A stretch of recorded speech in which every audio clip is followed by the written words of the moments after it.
social shade went down. I was I'm so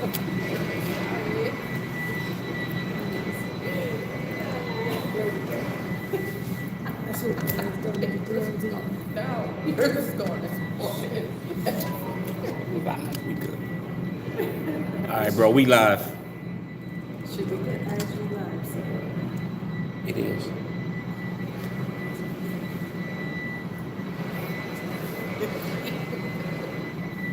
Vacuum got me giggles on Whew. We good to go, bro. Hey, everybody. It's on next piece.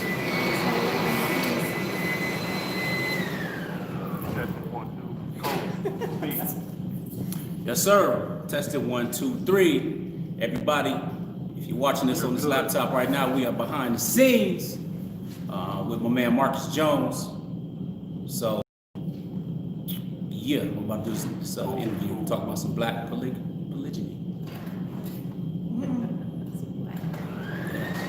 All right. Well, I got a title. Is two better than one? It's two better than one.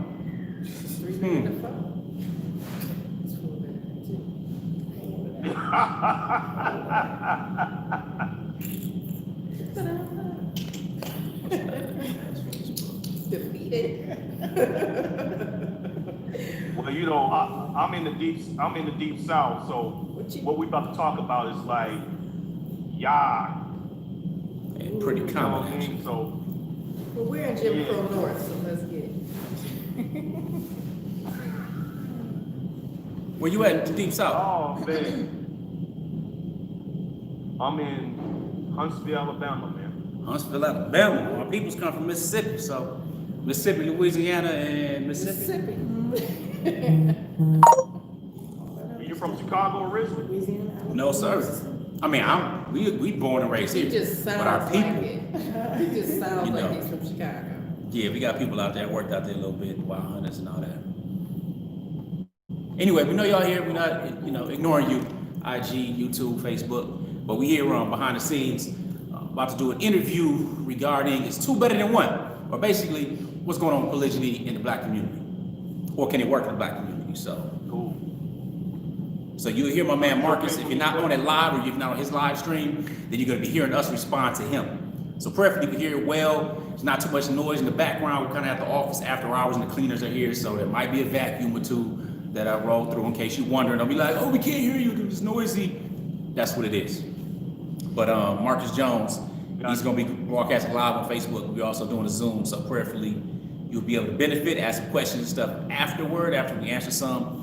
And go from there. And it's in the evening. We don't normally do the evenings. We normally chill and relax at this time. So it's late for us. We master the mornings more than anything. But, all right. But whenever you're ready, bro, we good. Okay, let me get this live on Facebook and we'll keep it pushing. All right. Make sure you record it too. I know we stopped at the beginning. Is it best for us to go on my page or public? It's totally up to you, bro. Whatever you want to do. Okay, Whether it's your page or not. Don't matter. Share on my news. And we connected, I'm right? gonna try it. We connected so I can share this on ours, correct? Yeah. So I'm gonna do it on my. I'm gonna do it on my news feed, man. This is my first time going live, so. It's your first time going live. Uh-oh. First one going live. All right, so Marcus Jones is using us as guinea pigs on his page. I want to start the topic off like this. We don't know if he's going to have a second episode. But where you at, man? We connected on Facebook? Yeah, there's two better than one. I don't see you.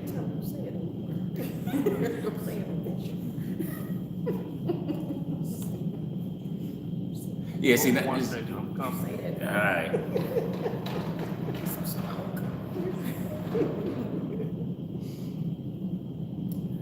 You in Milwaukee? Marcus? You see me now? Nah, where you at? Are you in Milwaukee? I got like 7 Marcus Jones friends, evidently. No, I'm in Huntsville, Alabama. Okay. You should have seen my big face with the earphones on. Oh, these Mark Jones, man. Houston, San Diego. We must not be friends online. We not. And if we not, I ain't gonna find you, bro. Send me add me as a friend, bro. Then it'll pop up. I see Okay, Birmingham, Alabama. All right, so everybody, we're basically dealing with a brother from Alabama trying to go live, but we're not friends, so we gotta be friends first. So yeah, the internet, social media stuff. So what's your name on Facebook? Nazir hyphen. Pretty sure it should come up. MUJAAHID. Ain't too many out there. Al Mujahids. Probably looking at Coach Nyla. That might be. Boy.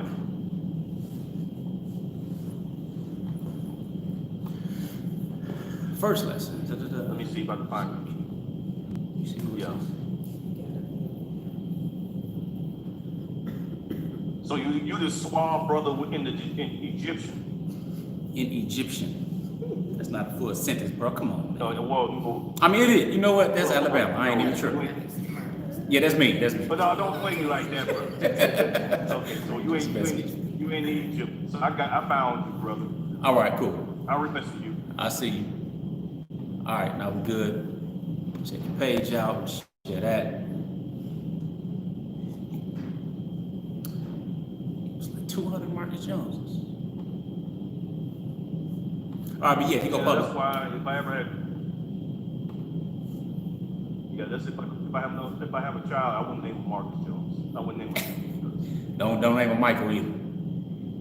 Who? Anyway. All right, y'all. Confirm request. All right. So what I'm going to do is go ahead and get started to the show, and then we'll get straight into the questions. Let's go.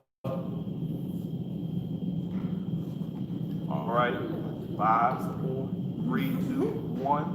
What's up, everyone? This is Rebuke, and this is your boy Marcus Jones, and this is the 33rd episode, and we have a hot topic for you to discuss. Once again, I want to thank everyone for supporting my podcast. You can continue to support my podcast by sharing with your friends and family on Twitter, Facebook, and Instagram. You can also support it financially by becoming a monthly donor. The price is from 99 cents per month to 999 cents per month.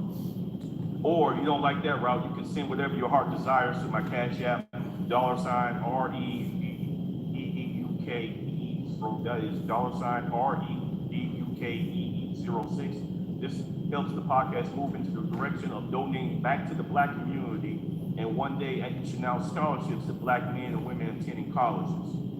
Now, before I move to my topic, I just want to give you a little story and background why I chose this topic.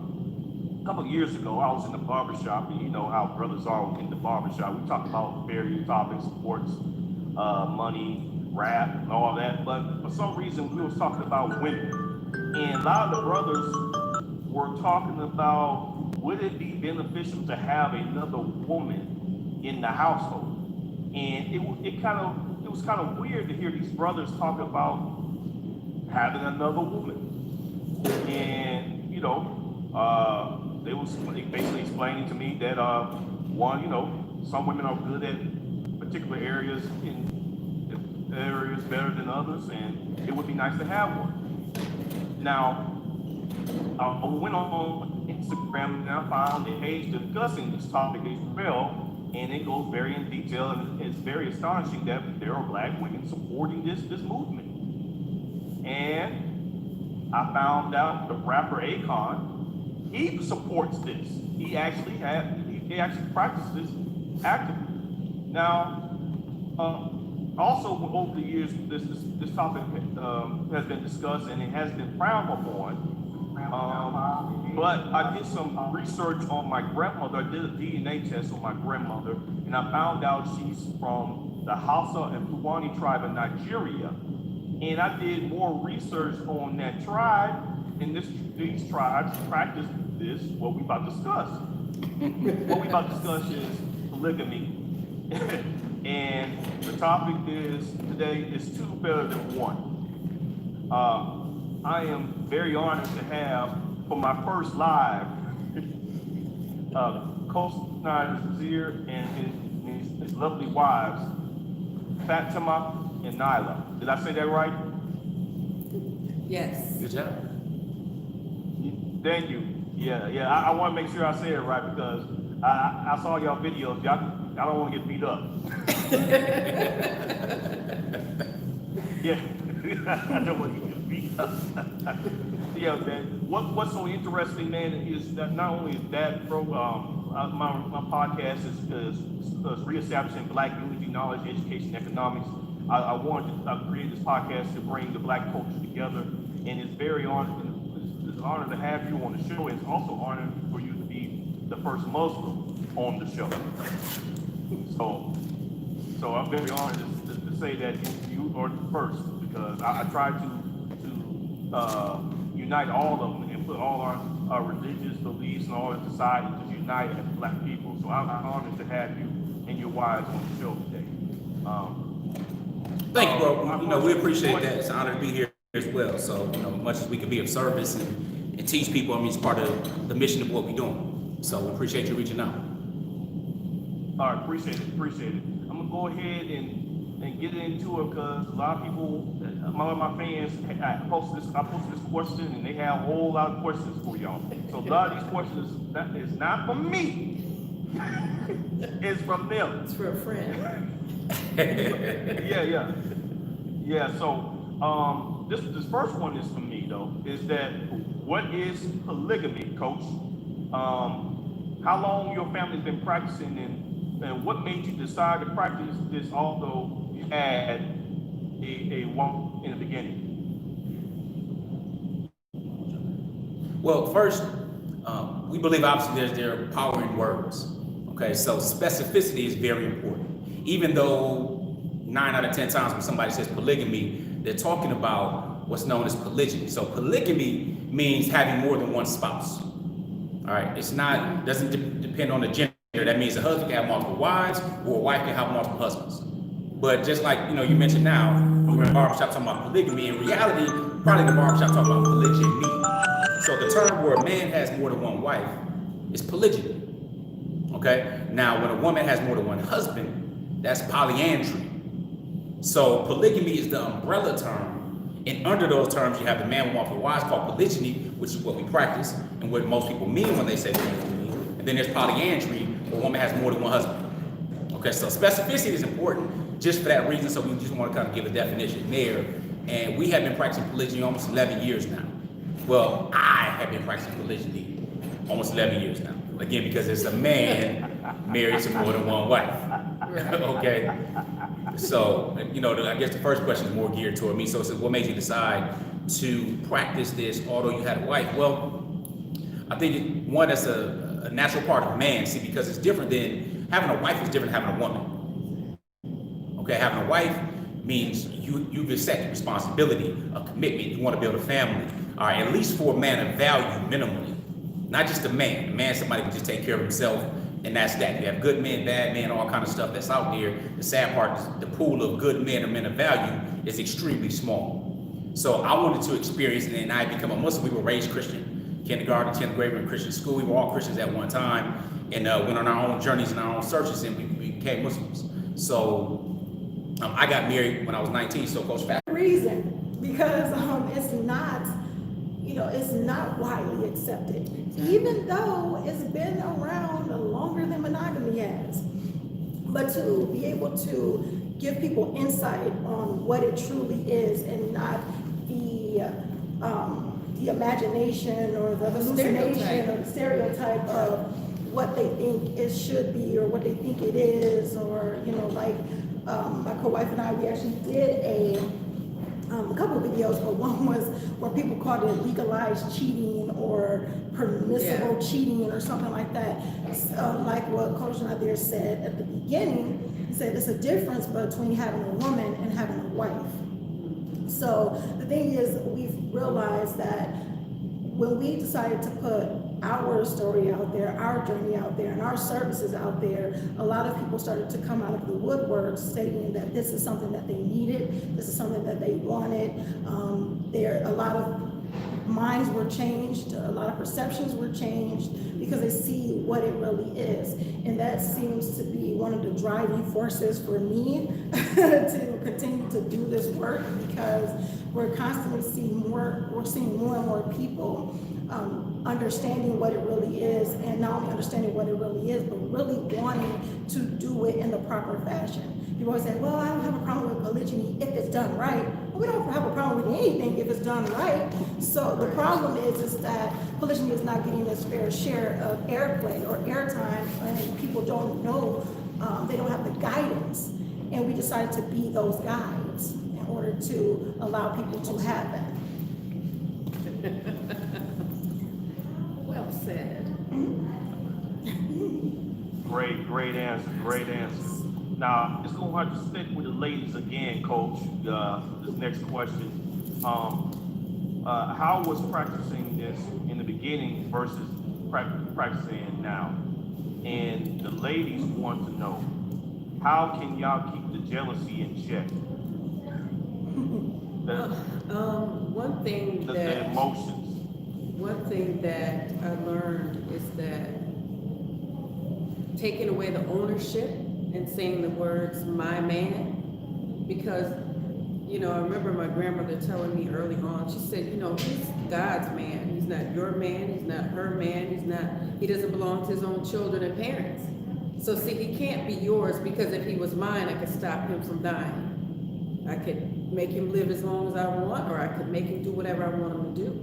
There's no ownership, and when you take away that ownership and saying mine, and that selfishness of that word, that word can be turned into a selfish term, you feel better. So I turned my man into our, just like my children. I have more than one child.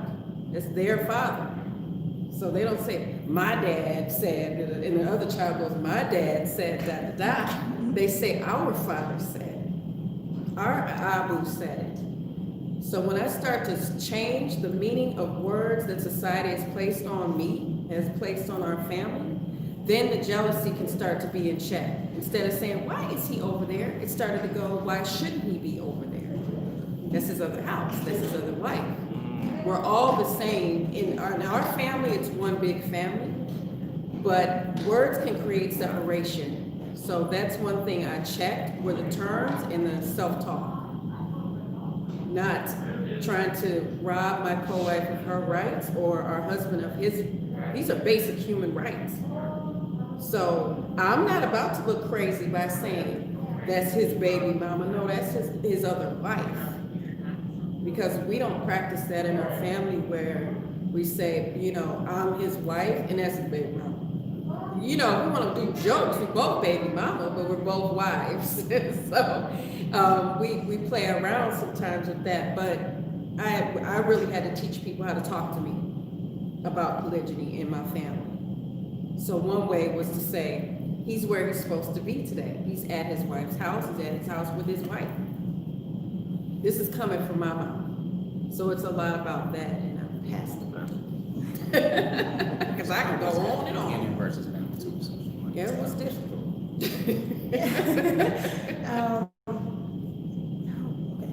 I think the first question was, how was it in the beginning versus how it is now? It's a lot smoother now. It's a lot smoother. A lot of that comes with communication, personal development, working on ourselves more than we're working on anything else.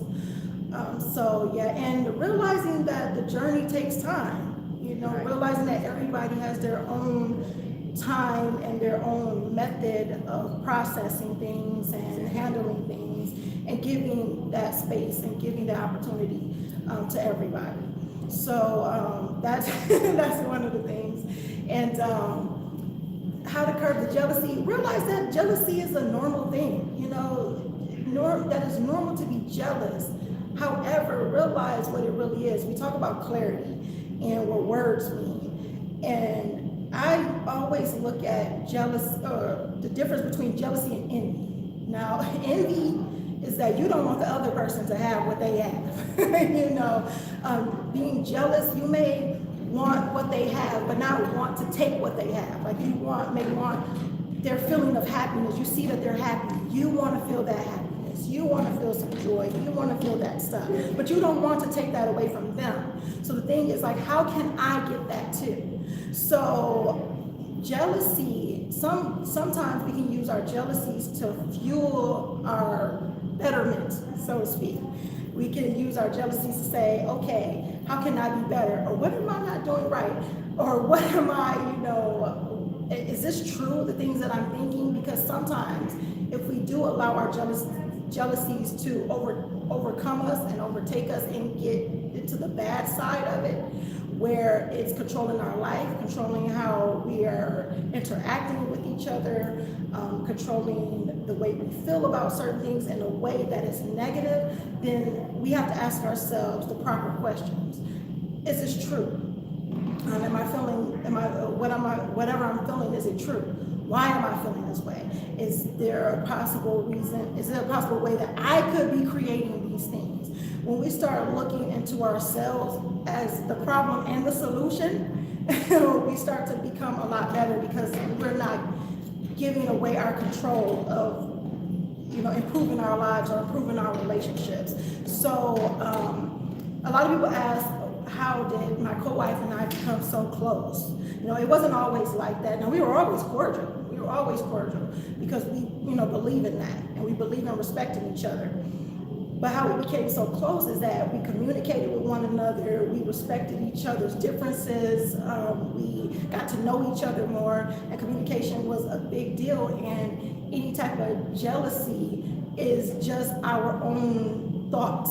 Like with me, it'd be any type of insecurity or anything that I know I need to improve or be better. So it's nothing that she's done to me to make me feel this way. So once we realize it's either in our own heads or something that we are creating, then we can fix that. Thank you. Wonderful answer, ladies. Wonderful. Now, Coach, I'm going to skip to this question because I'm going to go number 4. I'm going to go to this question because I watched the video, and I'm quite sure you've seen this video. I think it's a Nigerian network, and this woman was basically explaining the human nature of men. They're saying that the man produces so much amount of sperm, and the woman only produces produces an egg once a month. And she's basically saying that you can take 30 men and they can populate the whole earth.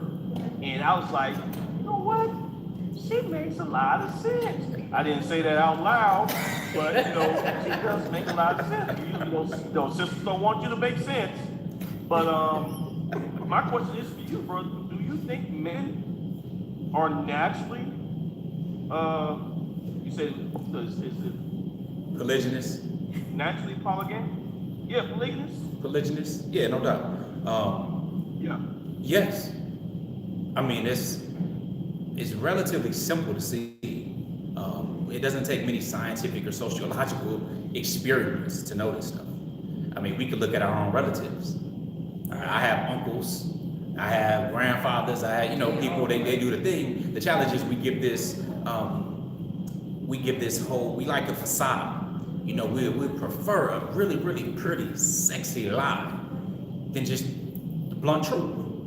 We know what it is. Man, see me and you on the same page, bro. Me and you on the same page. I tell black women all the time, like, y'all like a smooth liar than a blunt truth taker. But go ahead, bro. Go ahead. Now, again, and I don't like to generalize because there are a lot of sisters that already know. There are sisters that are already open to it, already matured and conscious to these basic facts and these truths. I mean, I think there was a podcast, a dead ass podcast with DeVal and his wife. What's his name? His name DeVal, right? Yeah, DeVal Ellis and Kadeem. Right. And he was talking. He felt he was pressured into monogamy. He was like, look, It's just on a biological level. I'm a man, I have this drive, I have all this, and with monogamy, you said you're gonna satisfy all of that for me, but I'm like, hey baby, you like, I got a headache, or I'm tired, or I'm this or that. So he felt he was pressured into it. And they had a good discussion and everything, and we need to be real with it, but again, that just goes on the base level, because one of the things my wives tell people, they're like, look, and we know it's not for every man. I mean, we're pro-morals, so we're not anti-monogamy, we're pro-morals to begin with. You know, we just want to raise some awareness to actually black love.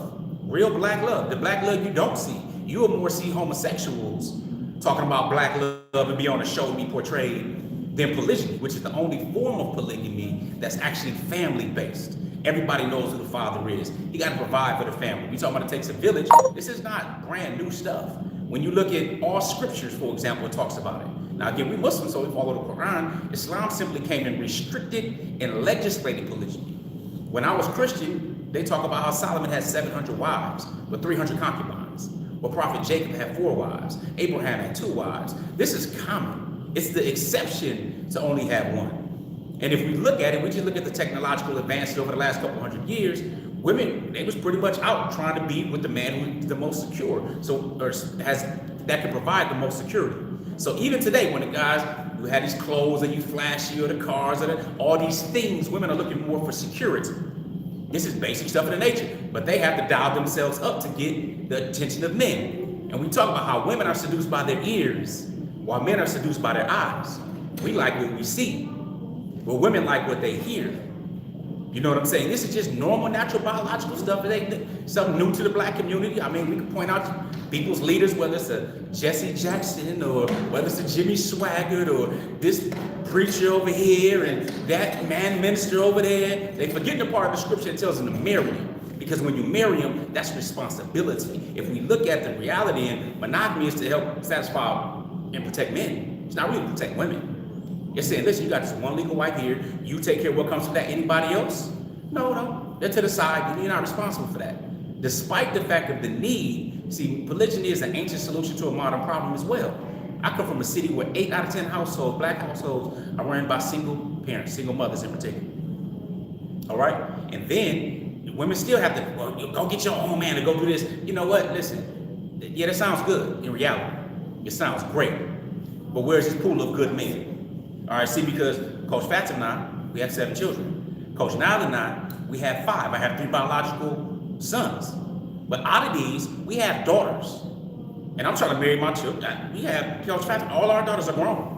All right, the youngest is 18. One of them is married, and definitely grateful. It's hard to find good men to begin with. And I'm looking for them. You know what I'm saying? And I also have a bar. So when we talk about in America, every 18 seconds, a woman goes into the emergency room for domestic violence. Let's not talk about these down low dudes, or this homosexuality is constantly pushed. Every black show that look like it's gonna be good, here's the Trojan horse and this gayness they gotta come out. You know what I'm saying? Then you got still the repercussions of mass incarceration. You have those that just ain't fit. Somebody who's not even attractive to begin with. You know what I'm saying? Or no, it's tax flipping season, or you see stuff talking about, oh baby, buy me the new PS5. Yeah, I know it's a joke, but it really ain't a joke. It comes from somewhere. There's truth to that. You know, so as a man, you got to be more than just a man. You got to be a man of value before you go and talk king talk, because it requires something. You know, and there are more women. Again, generally, talking about monogamy, looking for security and so on and so forth. There are more women who are willing to share a man, if you will, or share somebody who is that type of person. So you could take, let's say, a DeVal or somebody, let's say somebody's financially stable, they have this and that, but they help provide for your household, take care of the children and everything else, but they switch every other night or every few nights or something like that. They do it all the time. We know. When we look at basketball stars, $100 million contracts, football stars, $100 million contracts, and they marry, we know their understanding. We know the entanglement with Jada and Will was not, you know, even in the interview that they put out, she was like, oh, she didn't put him all the way on blast. But we know their understandings and arrangements.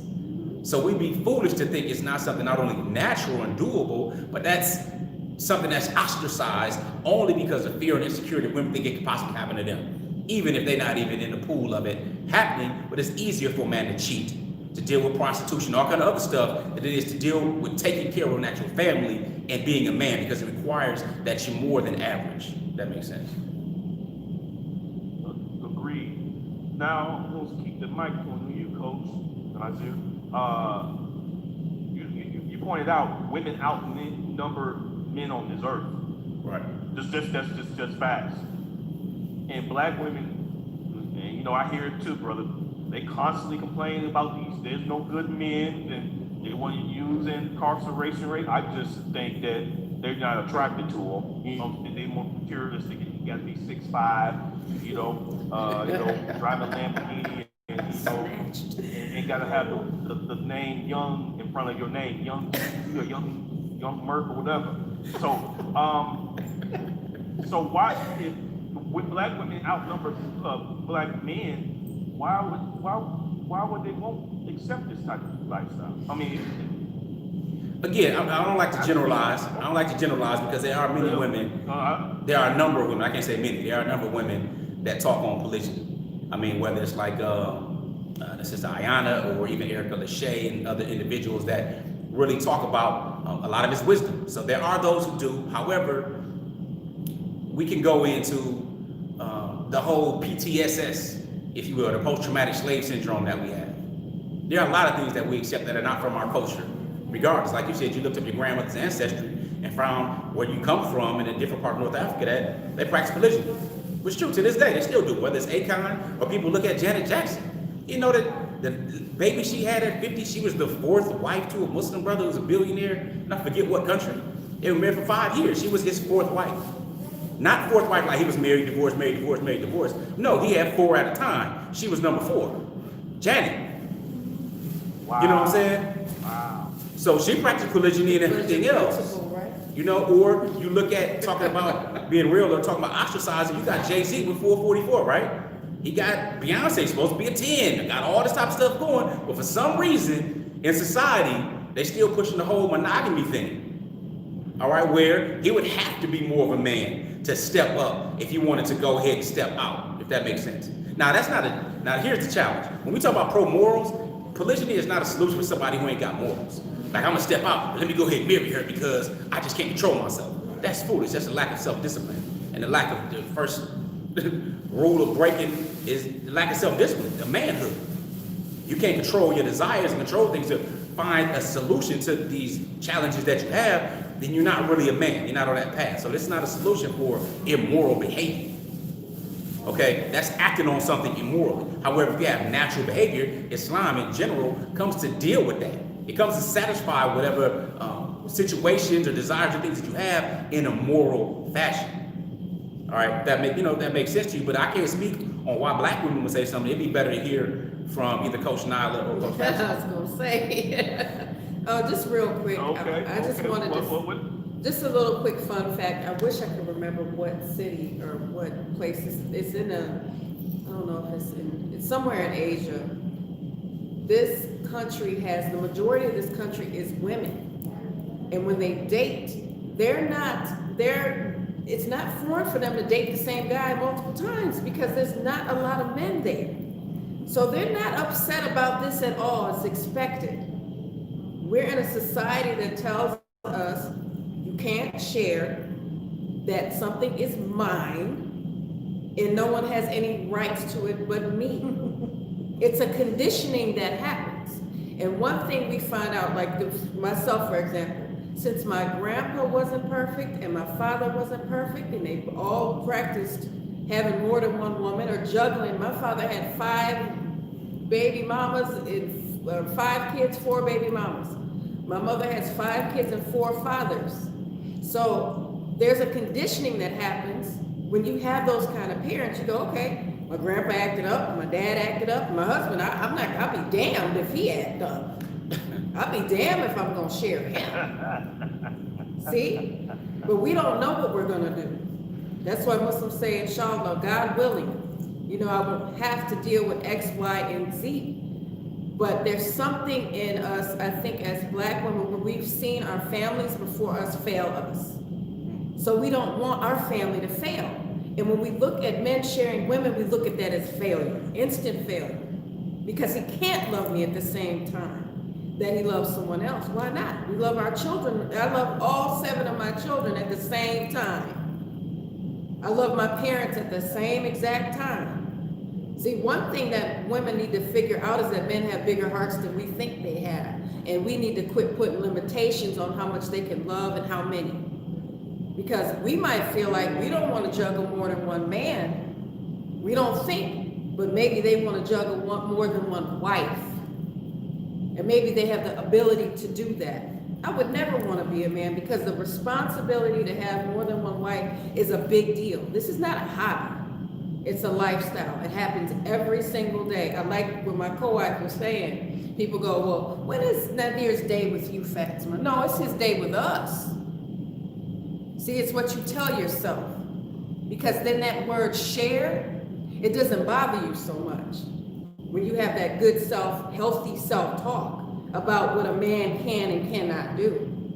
Because I don't live in a man's body, so I can't put those limitations on what he can and he can't do. You know what I'm saying? We're different. We're different, and we need to quit acting like we're in men's bodies and we understand fully how it is. No, I don't. Coach Nyla says it all the time. It's like us trying to explain labor and delivery to him. He can sit there and watch it and help with it. Indeed. But he can't get with us when we start explaining what it's like. You see what I'm saying? Passing the mic. Right. Passing the mic. I go on and on and Well, on and on. Coach Nyla, I'm going to go straight to this question because I heard this when I was telling everybody I was going to do this topic, and a lot of women, they despise your husband. Oh, why don't you practice it? I can't the women practice it. You know, so tell me, can you explain the women, the term for women having multiple husbands, and is it beneficial for the Black community for them to do that? Okay, couple things. Okay, polyandry, that's the term, women having multiple husbands. Do not have a desire to do that at all. My co-wife and I, we talked about that a number of times, because that is usually, the thing is, it's usually a knee-jerk reaction. If women really thought about what that entailed, yeah, if they really thought about that, they wouldn't even entertain the thought. Because when it comes down to it, it's responsibility. The thing is, it's not just a sexual thing. And that's what people put it in their heads, like that's what it is. Not that it's about responsibility, not that it's about rights, not that it's about, taking care of the responsibilities that you have as a spouse. It's not the same, and we talked about that. It pretty much opened up with it. It's different having a woman versus having a wife. Like, oh, we have multiple women or having multiple wives. Same thing, different than having multiple men and having multiple husbands. Yeah, and they got different shows, The Bachelorette and everything that people. It was something that I saw where they said women who have a problem with polygyny or have a problem with this, are the women who watch this show. Watch The Bachelor. They watch The Bachelor. They root for this stuff and everything like that, but can't stand it or say they can't stand it. But it's usually a knee-jerk reaction. Seriously, like people say, well, if he can have more than one, why can't I have more than one? But then when you really look at it, and I asked them, I'm like, do you have sons? Have you seen football? Have you ever watched any of these things where you see the testosterone levels increase in men? It's Exactly. Now if you want some beta men, maybe that may work. But as women, it's a Trigger warning. I'm sorry to interrupt you, Coach Nyla. It's just that, and I was thinking that as well. I was like, and I'm looking at your husband, and I can look at him and I can tell he's an alpha male. You know what I'm saying? All day, I'm every an day. alpha male. I'm an alpha male. There's no way in Hades Right. we're sharing a woman. Somebody's dying for Somebody gotta multiple go, bodies. That's because you just brought out a key element, the testosterone. When I play football and when we touch that field, it's another level. You want all the It's smoke. like, You I got to want kill all the this smoke. mother effer in front of me because he's trying to kill me. But go ahead, I'm sorry. That's true. There you go. See, That's true. you know, you already prove a point. See, these are the things Unless they're beta men, there's no way no two alphas are going to do it. Exactly, but when you think about it, women don't really want beta men, not a real woman anyway. And you know, I'm really just putting it out there. Women want security. We love we love knowing that men are going to be men. Men want to be protectors. They want to be providers. Women don't want. There are women who've done stuff. We'll talk about Erica Lachey. She actually did a live or a video where she talked about, I want to be a woman. I want to be able to be soft. Right, You know, and I don't want no wife. I don't want my husband. Like I want to. Yeah, exactly. And we always be like, We're gonna start training. yeah. When it comes down that men are not women with penises, and women are not. I mean, you know, women are not men with vaginas. It's just that's not how it goes. You know, we are not the same. We are not the same. It's okay for us to be different. And women want a strong man. Women want men who, you know, are wise, are leaders. And you're not going to get that when you are the one that's calling all the shots as a woman. You're not going to get that. You're going to crush all of that, you know. And men, you know, we talk about that masculine and feminine energy.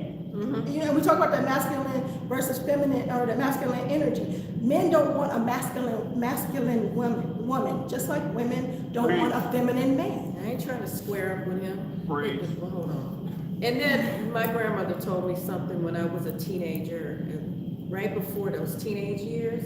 And there was nothing but boys in the neighborhood. And she's like, look, I don't want you standing with nothing but boys. And I said, well, why? They're my friends. She said, because it don't look right. She said, you're going to be labeled something you don't want to be labeled. So when I got older, and then she started talking to me about sex, she said, men are built to give, women are built to receive. It's anatomy. So women are not, through anatomy, and Coach Nyla was pre-med at the time, and I was in nursing school for 2 years, so we know anatomy. Structurally, we're not built physically to receive multiple men. Right. All our plumbing will be toe up. Okay? So, I'm just, hey. Invited us, we came, this is what it looked like. You know what I'm saying? So, if you think about what women have to do with men, and you have multiple husbands, doing that, you won't be able to walk. I mean, let's talk about it. You won't be able to walk because we're built to receive, not give like men give. And we need to quit trying to say it's just the same, we're the same. I'm sure getting kicked in the nuts is different than getting kicked somewhere else getting kicked in the boob for a woman. And they would go, no, it feels the same. No, it don't. No, it doesn't. No, it don't. No, it doesn't. No, it doesn't. You see what I'm saying? But we want to just be equal, like just be just the same so bad. It's not a competition. We're different, and we need to understand that and accept it. See, understanding it and accepting that is two different things. You know, We ain't designed that way. we're not designed that way. We're not When designed to something's take the all same, of it can't that. reproduce. Right. Nature has this way of cleaning things out. When something doesn't work right, it doesn't duplicate. So if we were the same, that'd be actually two men. That don't work in nature. It's two women. Cease to exist. Don't work in nature. That's self-destructive. Whereas again, we talked about it being natural and being family driven, where polyandry, you can't really point to any polyandrous societies that actually really survived or that you even know of. We could point to polygyny today in several different countries. And again, people can do whatever they choose to do. But we encourage people to think, reflect. We're Muslims, so we practice polygyny under the bounds of Islam. But we're not here to teach people, this is the Islamic rule. There's a lot of information on Islamic rulings and everything like that. We teach how to practically be better as a human, whether you're single, whether you're married to one, you're looking at practicing polygyny. Again, we give it more airtime because it doesn't get enough. And if you see anything, it's some what, they got shows, Escaping Polygamy or Seeking Sister Wife, and it's this TV show reality type stuff, and a lot of times it's about Mormons, or it's about people that really aren't coming from a moral perspective, or from us in our background can't relate to. So we really feeling a void there, and empowering people in the process. Because everything was different. By the way, we haven't asked the question, but I'll let you know, no, we don't all live together. That's a question we get all the time. Do y'all live in the same house? No. Close proximity, like half a mile away, about 4 blocks away. But no, not the same house. Just to let you know. For those who wonder. Good. Thank you. You answered a question. Thank you. Now, I want to ask a question that I really want to ask. Let's get it. How did you explain this lifestyle to your children? And are they cool with this lifestyle? You really want to ask the women? At first, I want people to understand that with having 4 daughters, daughters have jealousies for their father. That has nothing to do with me. It is their father. And I tell it all the time. My 23-year-old daughter, she'll go into these moods where she'll go, yeah, that one time that cashier asked when we were Abu's nieces. They call their father Abu. Abu's niece. Why we gotta be his nieces? Why can't we be his daughters? I said, well, the woman didn't know no better. She said, yeah, but she liked him. That's why the fool thought we were his nieces. That was her jealousy. I wasn't there. I wasn't even in the store with them. And he didn't even know what was going on. She'll bring it up now. So, of course, early on, they were going, okay, I'm just used to seeing you two. I'm not used to seeing him with anyone but you. So the optics of it was difficult. The idea of it, the actually practicing it was difficult. But they never took away the fact and called my co-wife anything other than wife. They'd say Abu's other wife. Or they'd say Sister Nyla, and they still do. And now they embrace her wholeheartedly, but one thing she didn't do that I would really, I've trained around something that she offered us, and that was not to push us too fast or push herself down our throats. And go, no, y'all gonna like me. I'm gonna make y'all like me. And she just wasn't that way. She let everyone process things as slowly as it went, without pushing. And even to this day, our daughters are so happy about that. They were like, you know what, I like that she didn't push. Like, she didn't show up and like in our face and ooh, look at me. And it wasn't this rubbing polygyny in our children's faces. And I think that helped with their healing. But they know that that's something that came from my co-wife. You know what I'm saying? So that helped them so much. And to this day, I think it still does. Like, our oldest daughter was the hardest one. She was, she's almost set up like a guy with her energy. Like, she's little, but she's very firm and stern, and and she'll just hit you with everything straight in the face. Like, I don't like this, I don't want him here. And she was almost like a little sergeant with it. But when she came to meet my co-wife, she was like, you know what, I really like her a lot because I don't think she's putting on any airs. I don't think she's faking. I don't think she's trying to get brownie points with us. And the oldest child did not say that unless she meant it.